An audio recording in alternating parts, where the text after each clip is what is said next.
Hello friends केनेकुवा আছে আপোনালোকে আশা কৰো আপোনালোকে সকলোৱে ভালে আছে আৰু ময়ো ভালে আছো মই আজি আপোনালোকৰ বাবে লৈ আহিছো নতুন এটা ভিডিও আৰু এই ভিডিওটো হল 2022 চনত যেটো মানে অসম পুলিচৰ পৰীক্ষা হৈ গৈছে সেই 2022 চনৰ পৰীক্ষাৰ প্ৰশ্নৰ উত্তৰখিনি সো আপোনালোকে ভিডিওটো স্কিপ নকৰি হেকলৈকে চাই থাকক আজিৰ 1 নম্বৰৰ প্ৰশ্নটো হল বৰদলৈ ট্ৰফি কোনবিধ খেলৰ সৈতে জড়িত ইয়াৰ এনসাৰটো হ'ব ফুটবল 2 নম্বৰৰ প্ৰশ্ন ভাৰতৰ ৰাষ্ট্ৰীয় গীতিৰ ৰচক কোন ইয়াৰ এনসাৰ হ'ব ৰবীন্দ্ৰনাথ ঠাকুৰ 3 নম্বৰৰ প্ৰশ্ন WHOৰ মুখ্য কাৰ্যালয় ক'ত অৱস্থিত ইয়াৰ এনসাৰ হ'ব জেনেভা 4 নম্বৰৰ প্ৰশ্ন গোল্ডেন সিল্ক বুলি কোৱা হয় মুগাক গোল্ডেন সিল্ক বুলিও কোৱা হয় 5 নম্বৰৰ প্ৰশ্ন অৰুণাচল প্ৰদেশৰ ৰাজধানীৰ নাম কি অৰুণাচল প্ৰদেশৰ ৰাজধানীৰ নাম হৈছে ইটানগৰ 6 নম্বৰৰ প্ৰশ্ন পথৰুঘাটৰ ৰণ হোৱা ঠাইখনৰ নাম কি ইয়াৰ এনসাৰটো হ'ব দৰং 7 নম্বৰৰ প্ৰশ্ন মেৰী কমে অলিম্পিক কেইটা পদক পাইছিল ইয়াৰ এনসাৰটো হ'ব এটা পদক পাইছিল 8 নম্বৰৰ প্ৰশ্ন অসম চুক্তি কোন চনত স্বাক্ষৰিত হৈছিল 1985 চনত অসম চুক্তি স্বাক্ষৰিত হৈছিল 9 নম্বৰৰ প্ৰশ্ন নামঘোষাৰ ৰচক কোন নামঘোষাৰ ৰচক হৈছে মাধৱদেৱ 10 নম্বৰৰ প্ৰশ্ন প্ৰথম ভাৰতীয় নোবেল বঁটা প্ৰাপ্ত ব্যক্তিগৰাকীৰ নাম কি আছিল ইয়াৰ এনসাৰটো হ'ব ৰবীন্দ্ৰনাথ ঠাকুৰ 11 নম্বৰৰ প্ৰশ্ন পৃথিৱীৰ ভিতৰত আটাইতকৈ ডাঙৰ মহাদেশ কোনখন ইয়াৰ এনসাৰটো হ'ব এছিয়া মহাদেশ হৈছে পৃথিৱীৰ ভিতৰত আটাইতকৈ ডাঙৰ মহাদেশ 12 নম্বৰৰ প্ৰশ্ন ইয়াণ্ডাবু সন্ধি কেতিয়া স্বাক্ষৰিত হৈছিল 1826 চনত ইয়াণ্ডাবু সন্ধি স্বাক্ষৰিত হৈছিল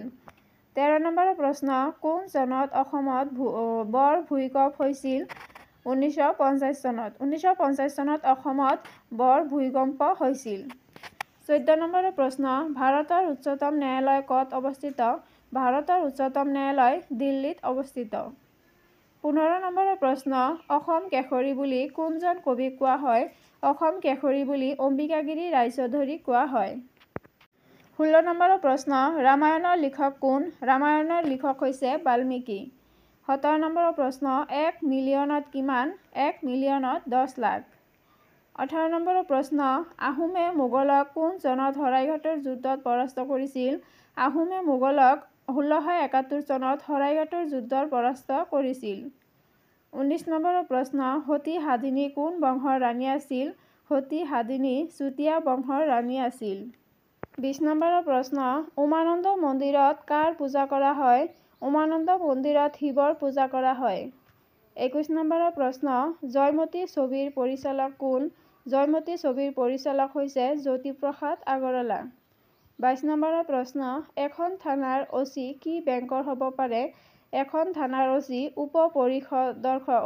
পৰিদৰ্শক বেংকৰ হ'ব পাৰে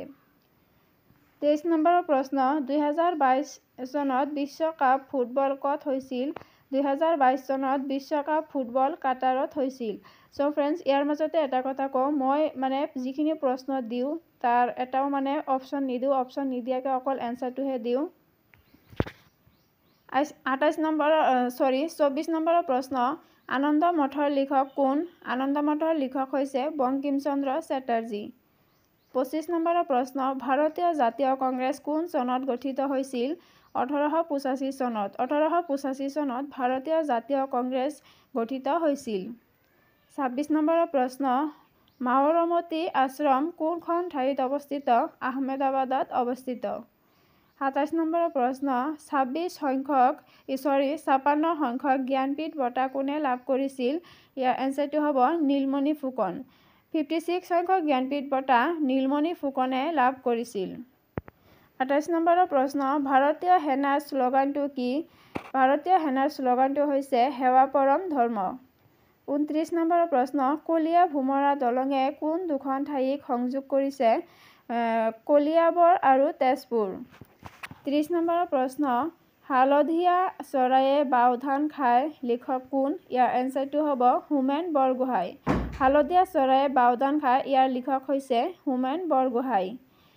31 নম্বৰৰ প্ৰশ্ন মায়ামৰা সত্ৰৰ লগত জড়িত ব্যক্তিগৰাকী কোন আছিল? ইয়াৰ এনচাৰ হ'ব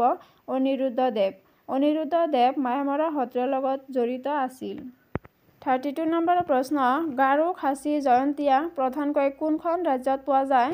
মেঘালয় ৰাজ্যত পোৱা যায়। 33 নম্বৰৰ প্ৰশ্ন হেমকোষ এখন অভিধান। 34 নম্বৰৰ প্ৰশ্ন শেহতীয়াকৈ ক'ত অলিম্পিক খেলৰ আয়োজন কৰা হৈছিল? শেহতীয়াকৈ টকিঅ'ত অলিম্পিক খেলৰ আয়োজন কৰা হৈছিল। 35 নম্বৰৰ প্ৰশ্ন কোনখন আহোমসকলৰ স্মৃতিস্থান? ইয়াৰ এনচাৰ হ'ব মৈদাম। 36 নম্বৰৰ প্ৰশ্ন বাণীকান্ত দেৱ এগৰাকী সাহিত্যিক। চ' ফ্ৰেণ্ডছ আজিৰ প্ৰশ্নৰ উত্তৰ এইখিনি আছিল আৰু আপোনালোকে কেনেকুৱা পালে ভিডিঅ'টো কমেণ্ট কৰি জনাব। আৰু এই প্ৰশ্নখিনি আছিল 2022 বৰ্ষত যিটো অসম পুলিচৰ পৰীক্ষা হৈছিল সেইটোৰ। আৰু যিসকলে মোৰ চেনেলটো ছাবস্ক্ৰাইব কৰা নাই তেওঁলোকে ছাবস্ক্ৰাইব কৰি দিব আৰু লগতে লাইক কমেণ্ট শ্বেয়াৰ এটা কৰি দিব। আৰু যদি বাই চান্স কিবা কাৰণত মোৰ ভুল হৈ থাকে তেনেহ'লে প্লিজ কমেণ্ট কৰি জনাব। আৰু ৰমজান মাহত ৰোজা থাকি আপোনালোকৰ বাবে ভিডিঅ' বনাই আছোঁ। চ' ছাবস্ক্ৰাইব কৰি দিব মোৰ চেনেলটো। আজিৰ কাৰণে এইখিনি।